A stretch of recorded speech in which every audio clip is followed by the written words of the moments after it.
Kemarin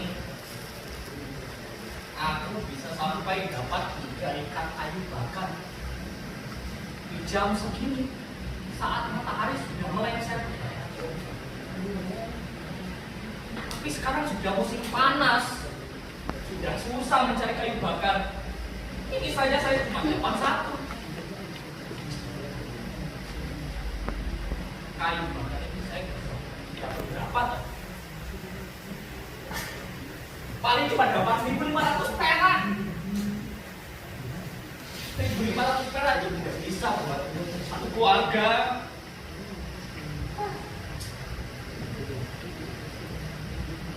Harga kayu bakar pun sekarang sudah naik turun.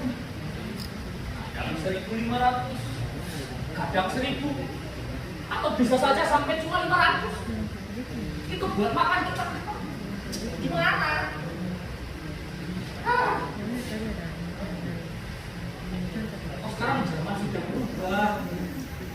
Orang-orang sudah tidak pakai kayu bakar lagi. Orang-orang sudah mulai menggunakan kompor minyak. Mau dibilang apa lagi? Zaman sudah berubah.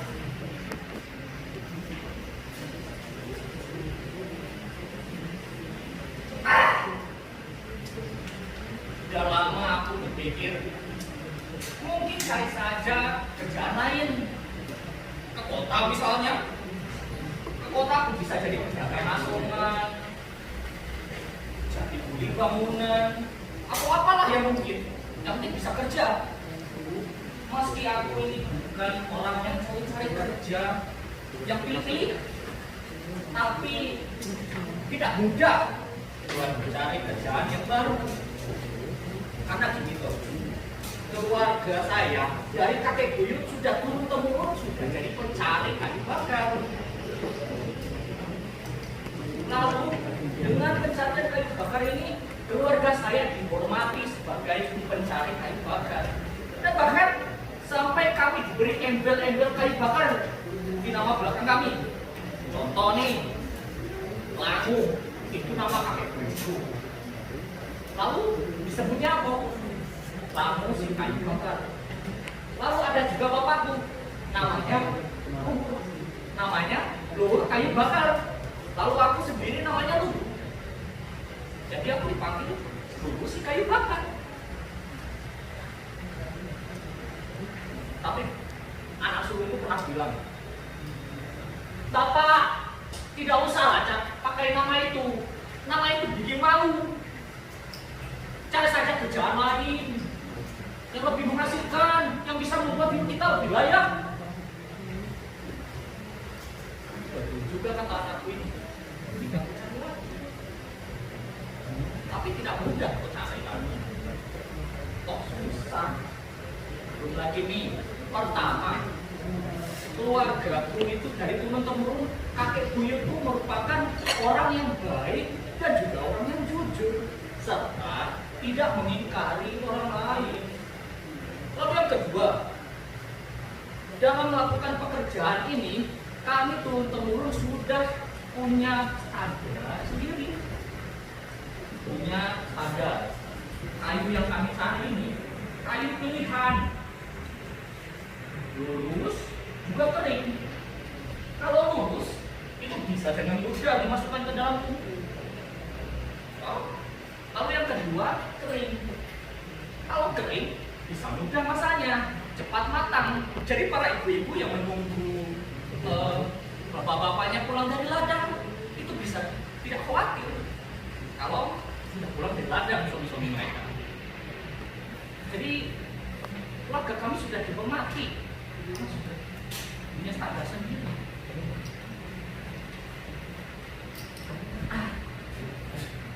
Belakangan ini aku lihat di televisi ada kampanye. Katanya gini tuh. Jangan pilih politisi busuk. Di kampungku juga ada. Di kampungku ada kampanye juga. Jangan pilih durian busuk. Atau ada lagi, Jangan pilih telur busuk. atau ada lagi. Jangan pilih mangga busuk. Tapi jangan pilih mangga-mangga lain. Jangan pilih-pilih lainnya. Wah, udah banyak. Aku hanya anggap itu cuma guyonan gitu. Guyonan. Tapi lama-kelamaan kampanye ini mulai berkembang. Sampai aku dengar ada yang bilang, Jangan pilih kayu busuk. lalu berkembang lagi. Berkembang. Lalu ada yang bilang, ada kampanyenya, jangan pilih kayu dari pencari kayu bakar yang busuk. Walah, iki. Aku pikir-pikir toh, penasaran. Kalau kayu bakar yang busuk itu biasa, memang tidak bisa dijual, juga tidak layak untuk dibeli. Tapi kalau pencari kayu bakar yang busuk, walah, aku pikir-pikir tidak ada pencari kayu bakar yang busuk. Semua pencari kayu bakar busuk di kampungku itu semuanya sehat-sehat, masih hidup, tidak ada yang mati. Jadi tidak mungkin ada pencari kayu bakar yang busuk. Lalu karena aku penasaran, aku cari lagi. Dan ternyata apa yang dimaksud dengan pencari kayu bakar busuk ini? Itu adalah orang-orang pencari kayu bakar yang kayunya ini mencampurkan kayu bakar yang kering dengan kayu bakar yang basah. Jadi kayu bakar yang basah itu dimasukkan ke dalam kayu bakar kering supaya tidak terlihat. Nah ini sebenarnya aku untung dengan ini, karena kelihatannya aku diuntungkan secara bahasa modernnya moral. Tapi sekaligus itu aku merasa rugi, aku merasa sedih. Karena kenapa? Orang-orang yang menjadi pencari kayu bakar yang basah itu katanya konon itu adalah hasil curian. Karena gitu, mencari kayu bakar yang basah itu gampang, cuma dekat-dekat hutan, tidak perlu masuk ke dalam hutan dan bisa dapat uang banyak. Tapi begitu, mereka dirugikan, tapi aku juga yang repot. Aku harus berbagi makanan dengan teman-temanku ini. Ya kalau yang punya, yang bagi-bagi juga ada. Ini nggak ada, kami juga kekurangan pangan. Jadi gitu. Nah lama-kelamaan karena kampanye ini, Jangan pilih kayu bakar dari pencari kayu bakar yang busuk. itu lama-kelamaan aku jadi repot. Dapur kami makin kacau. Istri aku nih yang awalnya diem-diem baik mulai mengisyaratkan sesuatu. Pertama nih, misalnya kalau kita tidur, biasanya kalau orang tidur itu suaranya halus, tenang, stabil, tenang. Ini enggak, ini orang kayak jogging.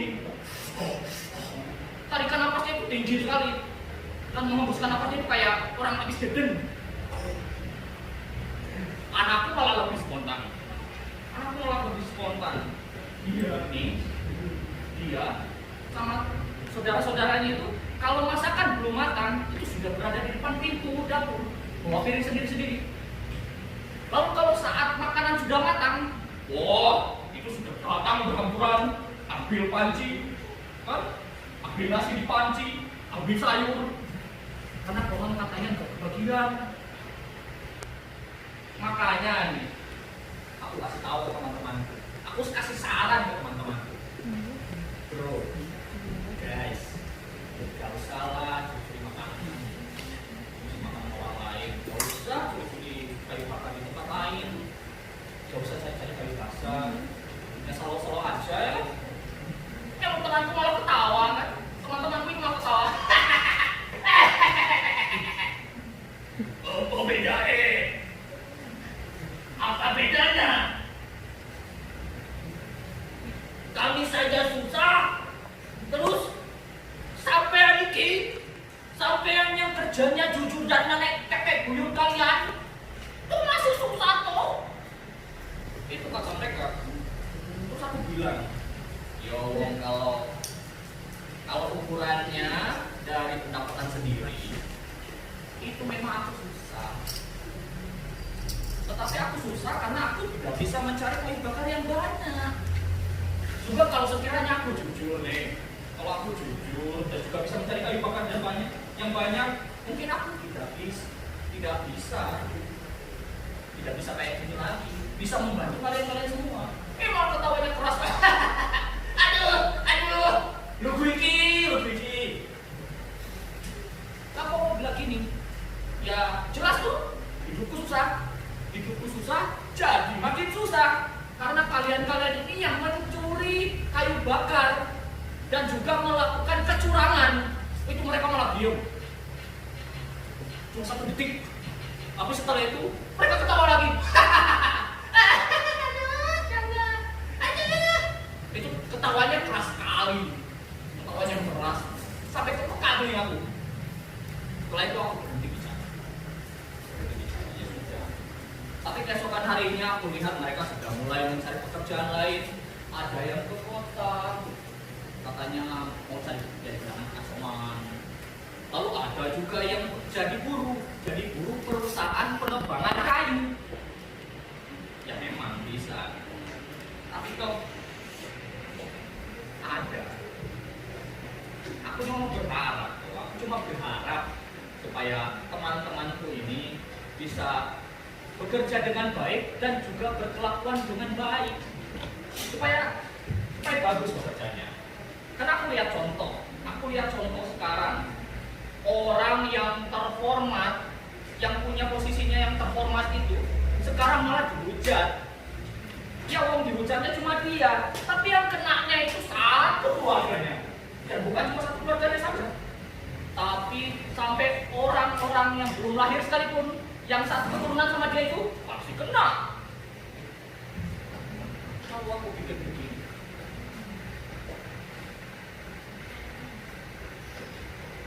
sebenarnya tidak ada orang yang mutlak baik, juga tidak ada orang yang mutlak jahat.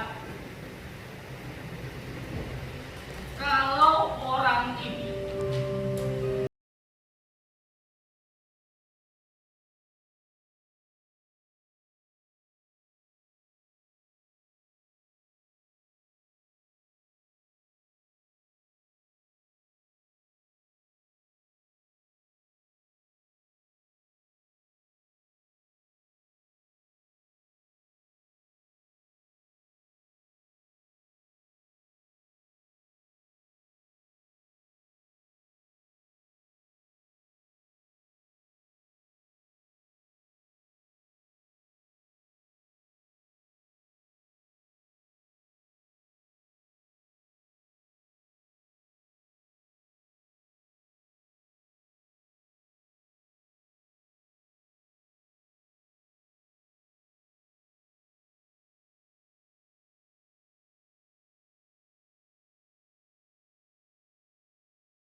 mungkin saya belum percaya. Saya belum percaya dengan kata-kata ini. Tapi tanda-tandanya sudah mulai jelas. Tanda-tandanya sudah mulai jelas. Dan mungkin tanda-tanda itu sudah mulai seperti ini. Sudah berapa? Wah, matahari sudah lirik ke barat. Saya harus pulang. Udahlah, saya mesti pulang. Capek saya bicara. Ntar, saya mau nanya, di sini ada enggak orang yang benar-benar baik dan jujur? Ada? Oh, tidak ada. Baik, jadi kalian adalah orang yang jujur. Selamat siang. Iya, terima kasih.